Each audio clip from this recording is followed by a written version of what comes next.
दिल्ली की आबकारी नीति पर, कट्टर ईमानदारी की कुछ कारगुजारी पर हम आपका ध्यान आकृष्ट करना चाहते हैं. We would just like to draw the attention on the travesty of the honesty by the whole soul and exclusive copyright holder and self-proclaimed claimant of the कट्टर ईमानदारी. नीतिगत बात, कोई व्यक्तिगत नहीं, कोई राजनीतिक बात नहीं. जो दिल्ली की एक्साइज पॉलिसी थी, एक नीतिगत निर्णय था. मैं पहले उसकी 4 लाइनें अंग्रेजी में आपके सामने बोलता हूं, उससे आपको स्पष्ट हो जाएगा कि इस नीति का मंतव्य क्या था. The Delhi excise policy for the year 21-22 says that no manufacturer or retail licensee shall be allowed to apply for wholesale license or vice versa. If wholesaler and manufacturers / retailers are common entities, there is a possibility of formation of syndicate leading to overcharging, brand influencing and pushing by entry into arrangement with certain brands at the cost of the exclusion of others. Also, the L1 licensee cannot own any of the retail vends, ध्यान दीजिएगा, either directly or through any sister concern. For this purpose, sister concern / related entities shall mean that the entities should not have common proprietors, common partners or directors or majority ownership, that is 51% of the proprietorship or the partnership of the company. They shall not lie with the same person in all the entities. The entities shall not have holding, subsidiary, relationship or not subsidiary of the same holding company.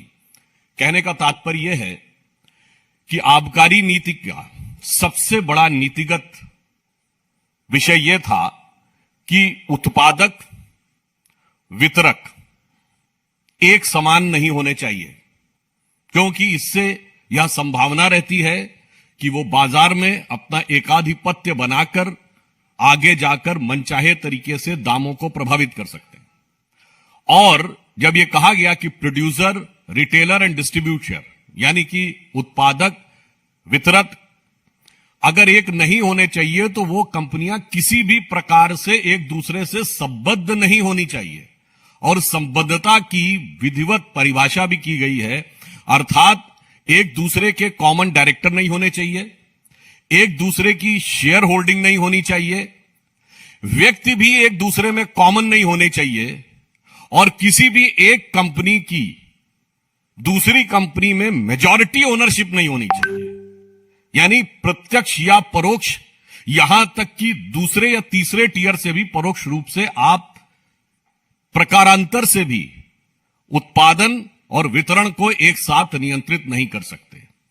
परंतु अब यह प्रश्न आता है, यह हम नहीं पूछ रहे हैं, एक्साइज डिपार्टमेंट ने नोटिस देकर पूछा. 25 अक्टूबर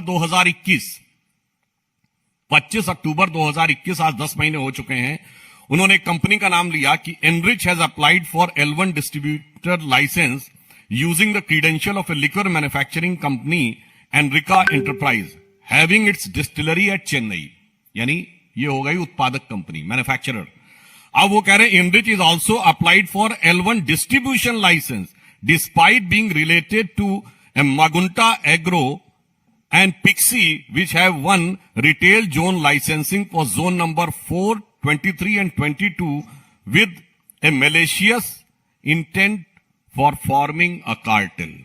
अब बताइए, one company is manufacturer, it is also a partner in the distributor, और 3 zones का डिस्ट्रीब्यूशन उसको मिल जाता है.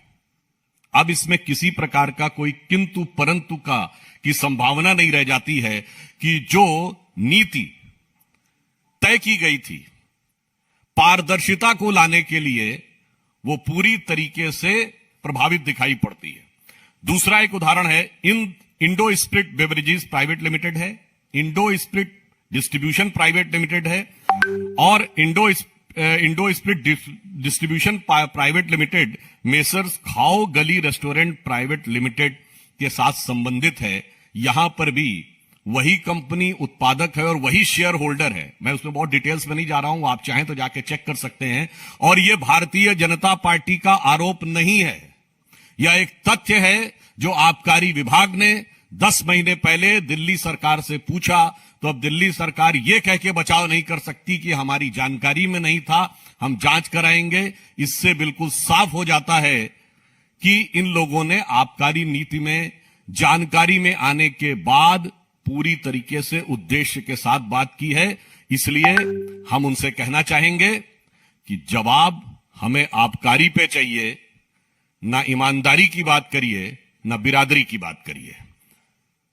दिल्ली की जनता यह जानना चाहती है कि आप आबकारी की बात करिए, और जब एक्साइज डिपार्टमेंट ने आपको इस प्रकार का नोटिस दिया तो आपने संबंधित कार्रवाई क्यों नहीं की? क्योंकि यह नोटिस तथ्यों के आधार के ऊपर है, जिसमें जो पॉलिसी मैंने आपको बताई उसको सीधे सीधे तरीके से ध्वस्त किया गया है। तो मैं सिर्फ यह कहना चाहूंगा, एक्साइज पॉलिसी तो यह कहती है कि मैन्युफैक्चरर, डिस्ट्रीब्यूटर एंड रिटेलर एक नहीं होना चाहिए, परंतु यहां ये मिथ्या भ्रम और झूठ के मैन्युफैक्चरर भी यही हैं, डिस्ट्रीब्यूटर भी यही हैं और रिटेलर भी वही हैं, और उसके बाद पूरी निर्लज्जता के साथ जनता के सामने आकर यह दावा करने वाले कि सबसे बड़े ईमानदार वो हैं, इस असत्य के परपिट्रेटर भी वही हैं। अब मैं अनुरोध करूंगा हमारे दिल्ली के सांसद प्रवेश साहिब सिंह वर्मा जी से कि वो आगे का विषय आपके समक्ष रखेंगे।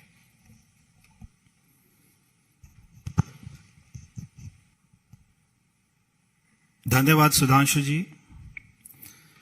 सभी मेरे पत्रकार मित्रों, अभी सुधांशु जी ने जिस कमेटी की रिपोर्ट का जिक्र किया वो कमेटी पॉलिसी से पहले बनाई गई थी दिल्ली सरकार द्वारा, और उनको अपने रिकमेंडेशन देने के लिए कहा था।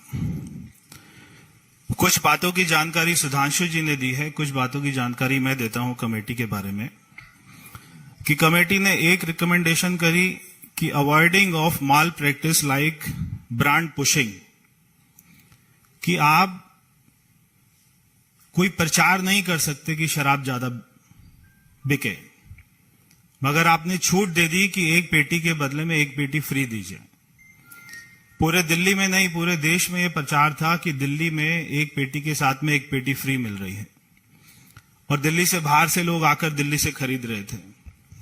तो उस चीज का प्रचार ये अकॉर्डिंग टू कमेटी रिपोर्ट ये नहीं कर सकते थे। एक इन्होंने जो कमेटी की रिकमेंडेशन थी कि wholesale operation under one government entity, इस बात को नोट कीजिएगा, बहुत ही इंपॉर्टेंट है कि wholesale operation under one government entity, the model to be followed should be similar to the one as followed in the state of Karnataka, where KSBCL, Karnataka state beverage corporation limited. तो कर्नाटक में जो वहां पर model चल रहा था कि जो होलसेल है, होलसेल का जो काम है वो सरकार को ही करना चाहिए। जो हम बार बार एक आरोप लगाते हैं जिसका आम आदमी पार्टी अभी तक कोई जवाब नहीं दे पाई, ना उनके पास में जवाब है, कि जो L1 का कमीशन इन्होंने, L1 मतलब है होलसेलर, L1 का कमीशन इन्होंने 2% से 12% क्यों किया, इसका कभी ये लोग जवाब नहीं देते। तो कमेटी ने कहा कि जैसे कर्नाटक में होता है कि वहां पे सरकार ही होलसेल का काम करती है, तो यहां पर भी सरकार होलसेल का काम करे ताकि हम उसको कंट्रोल कर सकें और सरकार को मुनाफा आए। फिर ये कमेटी की रिपोर्ट में कहा कि नॉन कंफर्मिंग एरियाज, जैसे कि गांव हैं, जैसे कि कॉलोनीज हैं, जहां पर कोई कमर्शियल मार्केट नहीं है, जहां पर कोई DDA की, कोई MCD की मार्केट नहीं है, वहां पर नहीं खुल सकती दुकानें। मगर इन्होंने जब ऑक्शन किया जोन्स का, तो इन्होंने नॉन कंफर्मिंग एरिया को भी बेच दिया। उसके बाद में कमेटी कहती है कि only individual can apply for licence, यानी कि इनका टारगेट था कि 800 दुकान खोलेंगे तो 800 लोगों को एक एक दुकान एक एक आदमी को देंगे। कभी कमेटी ने नहीं कहा कि आप पूरा कार्टेल बनाकर एक एक आदमी को 100 दुकान दे दीजिए, एक एक आदमी को 2 जोन दे दीजिए। कभी कमेटी ने ऐसा नहीं कहा।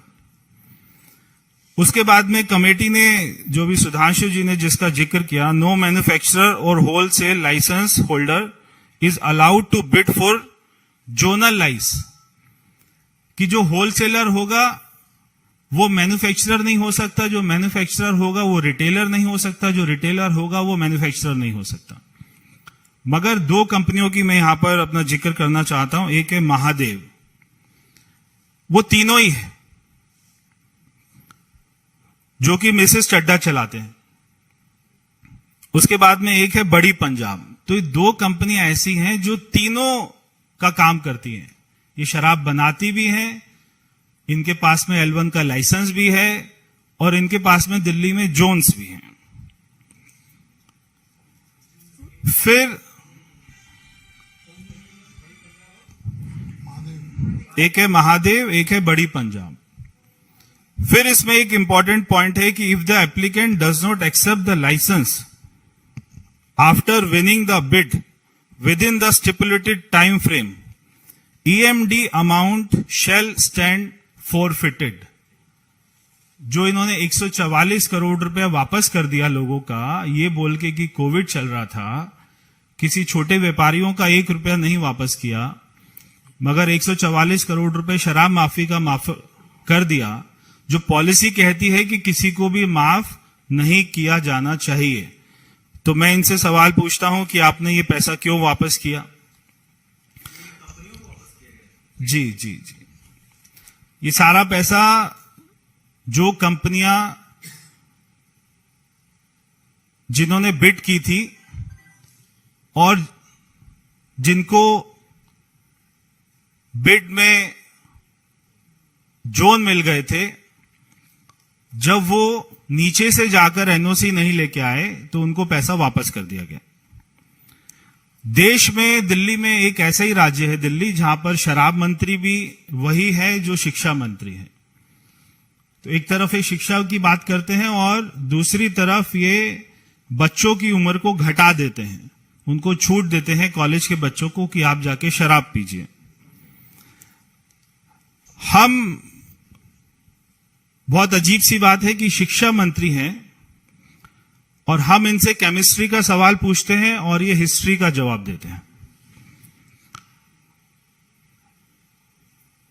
क्योंकि ये केमिस्ट्री का सवाल इसलिए नहीं उसका जवाब दे सकते क्योंकि 60% दिल्ली सरकार के स्कूल में साइंस नहीं पढ़ाई जाती है।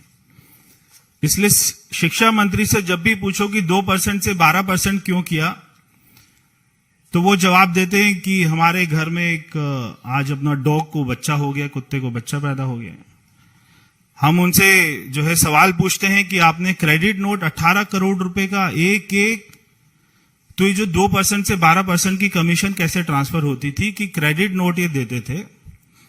आप सभी कभी दुकान पर जाते होंगे, कोई जूता खरीदते होंगे, आपको जूता पसंद नहीं आता होगा, तो जब आप उसको वापस कराने जाते हैं तो आपको क्रेडिट नोट दे देते हैं कि ये 1 साल तक वैलिड रहेगा, इसके बदले में कभी भी जूता ले लेना या कभी भी उतने अमाउंट का कोई भी चीज ले लेना।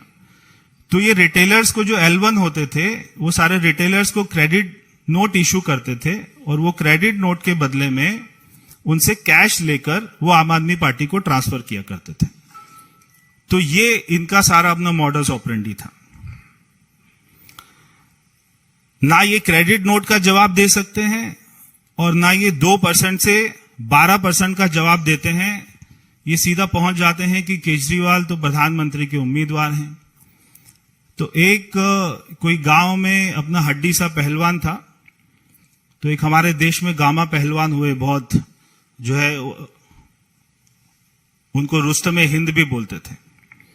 तो एक हड्डी सा पहलवान था राघव चड्ढा जैसा, तो वो बार बार जो है चुनौती देता था कि गामा पहलवान को मेरे सामने लाओ, मैं उसको हरा दूंगा।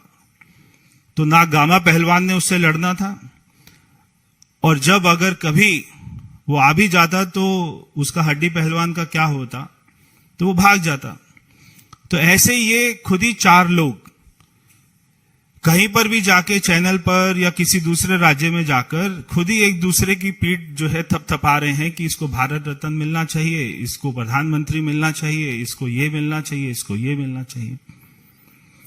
मैं आपको बहुत ही इंटरेस्टिंग फिगर एक जो है बताने वाला हूं, और जब आप इनकी आम आदमी पार्टी की पीसी में जाएं तो जरूर उनसे ये वाला सवाल पूछें, इसका भी जवाब उनके पास नहीं होगा। कि आपने मनीष सिसोदिया को बार बार ये कहते सुना होगा कि हमारी दुकानें ज्यादा नहीं खुली, इसलिए जो हमारा रेवेन्यू है वो कम आया। अब आप ये जो मैं आपको फिगर दे रहा हूं इसके बारे में जरा सुन लीजिए कि 2020 और 2021 में, अगर मैं 19 और 20 की बात करूं तो दिल्ली में 10,000 करोड़ की शराब बिकी 2019 और 2020 में। 2020 और 21 में दिल्ली में 7,860 करोड़ की शराब बिकी। और जब ये पॉलिसी आई तो केवल 7 महीने के अंदर में जो दिल्ली में शराब बिकी है वो अमाउंट है 10,000 करोड़ रुपया। तो जो पुरानी पॉलिसी में एक साल में 7,800 करोड़ की शराब एक साल में बिकती थी, इन्होंने 7 महीने में 10,000 करोड़ की शराब बिकी है दिल्ली में 7 महीने में। तो ये बात को नहीं कह सकते कि हमारी दुकानें कम खुली हैं इसलिए हमारी शराब जो है कम बिकी है। इनकी शराब 1.5 गुना ज्यादा बिकी है। और एक्साइज की ड्यूटी इन्होंने कर दी 1%। अब मैं आपको एक्साइज के ऊपर में भी आपको उनसे सवाल पूछना चाहिए कि 19-20 में आपको एक्साइज ड्यूटी 4,200 करोड़ रुपया सरकार को मिली। 20-21 में एक्साइज आपको 3,300 करोड़ रुपया मिला। मगर जब आप नई पॉलिसी लेके आए तो केवल 158 करोड़ रुपया एक्साइज मिला। एक्साइज 158 करोड़ रुपए, यानी कि एक्साइज में भी लॉस है और आपके रेवेन्यू में भी लॉस है। तो मैं मनीष सिसोदिया जी से पूछना चाहता हूं कि आप इस बात का जवाब दें कि आपकी सरकार को एक्साइज में 3,000 करोड़ का लॉस हुआ है और आपके रेवेन्यू में 3,500 करोड़ का लॉस हुआ है। ये सरकारी लॉस है, ये आपको हुआ है या नहीं हुआ है, इस बात का जवाब दे दे। ये तो सारे डाटा होंगे एक्साइज के पास में, एक्साइज विभाग के पास में, आपके पास में। तो सरकार को पिछले साल की तुलना से एक्साइज में कितना लॉस हुआ है और आपको रेवेन्यू में कितना लॉस हुआ है, इस बात का मनीष सिसोदिया उत्तर दे दें कि आपको 3,500 करोड़ रुपए का लॉस हुआ है या नहीं हुआ है रेवेन्यू में, और 3,000 करोड़ रुपए का एक्साइज में लॉस हुआ है या नहीं हुआ है, इस बात का जवाब दे दे। और जो 6,500 करोड़ रुपया सरकार को लॉस होता है, देखिए ये अपने आप में एक बहुत बड़ा क्राइम है कि सरकार जिस पॉलिसी में उसको 6,500 करोड़ रुपया ज्यादा मिल रहे हैं, अगर सरकार एक नई पॉलिसी लेकर आती है और उसमें ऐसे चेंजेस करती है कि जिसमें सरकार को 6,500 करोड़ रुपया कम आता है, तो ये अपने आप में एक बहुत बड़ा क्राइम है। तो वो 6,500 करोड़ रुपया कहां जाता है जो सरकार को लॉस हो रहा है? क्योंकि शराब तो ज्यादा बिक रही है, शराब कम नहीं बिक रही, मगर सरकार को जितना रेवेन्यू आना चाहिए था, जितना पैसा आना चाहिए था, वो नहीं आ रहा। तो वो पैसा कहां जा रहा है, इस बात का जवाब दें। तो ये कई ऐसे बिंदु हैं जिनसे जब आप उनसे केमिस्ट्री का सवाल पूछेंगे तो आपको हिस्ट्री बताएंगे। तो इसीलिए यही हाल है कि जो है इनके बच्चे ये बार बार अपने स्कूल में जाकर बोलते हैं कि आप पेपर में कुछ भी लिखकर आ जाना, उसको खाली मत छोड़ना। ऐसे भी हमने वीडियो देखे कि कुछ भी कोई कहानी लिख के आ जाना, पिक्चर की, शोले पिक्चर की कहानी लिख के आ जाना, खाली मत छोड़ के आना, आपको पास कर देंगे। तो वैसे ही ये दिल्ली की जनता को, देश की जनता को गुमराह कर रहे हैं। बहुत बहुत धन्यवाद। पहले इस विषय से संबंधित सवालों पूछ लें। देखिए, इस विषय पे जांच एजेंसी करेगी, परंतु यदि उनका इस विषय से कोई लेना देना नहीं है तो हमारे प्रदेश अध्यक्ष संजय बंडी जी को उन्होंने गिरफ्तार क्यों किया है? क्या एक सांसद भी हैं वो उन्हें लोकतांत्रिक ढंग से अपने विषय के ऊपर प्रदर्शन करने या सत्याग्रह करने या किसी भी प्रकार के राजनीतिक प्रदर्शन करने का अधिकार नहीं है। तो ये कहीं ना कहीं दर्शाता है कि उनके मन में एक राजनीतिक पूर्वाग्रह है और जिस प्रकार के आरोप है उनके बारे में एजेंसीज सक्षम है ये तथ्य की गहराई तक पहुंचने के लिए।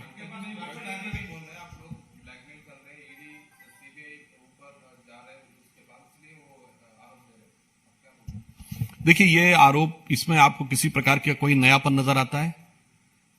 मैं पूछना चाहता हूं, जो लोग हम पे आरोप लगा रहे हैं, 2014 से पहले जब हम सरकार में नहीं थे तब जांच एजेंसियों के घेरे में कौन था? हमारे नेता थे या उनके नेता थे?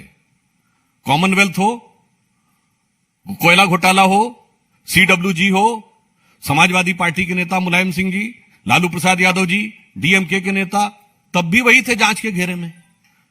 तो आज यह आरोप बिल्कुल निराधार है। तब भी हमारा कोई नेता जांच के घेरे में नहीं था। कारण यह है कि भ्रष्टाचार उन लोगों का नैसर्गिक चरित्र है। सत्ता में रहें तो भी, विपक्ष में रहें तो भी हम पारदर्शिता, ईमानदारी के साथ कार्य करते हैं। सत्ता में रहें तो भी, विपक्ष में रहें तो भी।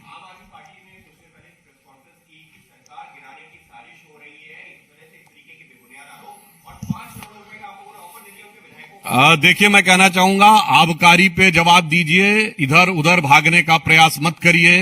वो ईमानदारी से लेकर बिरादरी तक हर प्रकार की बात का जवाब देंगे, पर आबकारी पर अपनी बदकारी का जवाब नहीं देंगे। हमें जवाब उनसे एक्साइज पॉलिसी पर चाहिए। मैंने आज एक अपना वीडियो ट्वीट किया है, अगर आप उसको देखें, कि ये खुद ही अपने लोगों को पंजाब से बुलाकर बॉर्डर के पास खड़ा करा के उनको सिम कार्ड देकर और फोन करवाते थे और उसको वो बोलते थे कि हमको ऐसी ऑफर आ रही है। तो जरा आप जो उन्हीं का आम आदमी पार्टी का कार्यकर्ता था वही ये सारी बातें बता। वैसे तो उनका एक एमएलए खुद आरोप लगा चुका है कि 20 करोड़ रुपए टिकट के लिए मांगे जा रहे थे। हमारा आरोप नहीं है, उनकी पार्टी के सिटिंग एमएलए ने आरोप लगा, इसलिए, मगर हम उसमें नहीं जाना चाहते। हमारा विषय यह है, आबकारी पे जवाब चाहिए, इधर उधर की किसी बात के ऊपर कोई बात नहीं। और जो प्रश्न उठाए हैं अभी प्रवेश जी ने, हम लोगों ने, टेक्निकल है, पॉलिटिकल नहीं है। टेक्निकल का जवाब टेक्निकल चाहिए।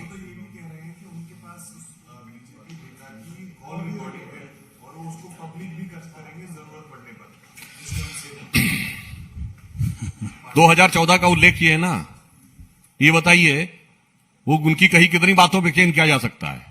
मैं राजनीति में कभी नहीं आऊंगा, कट्टरता के साथ कहा था। सारी संसद चोर है, कट्टरता के साथ कहा था। कांग्रेस पार्टी का समर्थन नहीं लूंगा, कट्टरता के साथ कहा था। शीला दीक्षित जी को बेईमान, कट्टरता के साथ कहा था। 49 दिन के बाद कहा था गलती हो गई, कट्टरता के साथ कहा था। बंगला नहीं लूंगा, कट्टरता के साथ कहा था। सुरक्षा नहीं लूंगा, कट्टरता के साथ कहा था। तो एक कहावत है ना, कही न जाए का कहिए।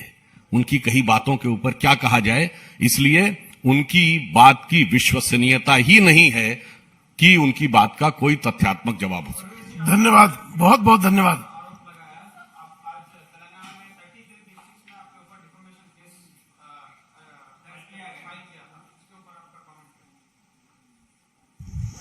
अभी जब सीबीआई अपनी जांच करेगी और जब वहां से लोगों को बुलाया जाएगा, तब जो मैंने आरोप लगाए थे वो बातें सारे अपना साबित हो जाएंगी। अब तो सीबीआई बताएंगे आपको।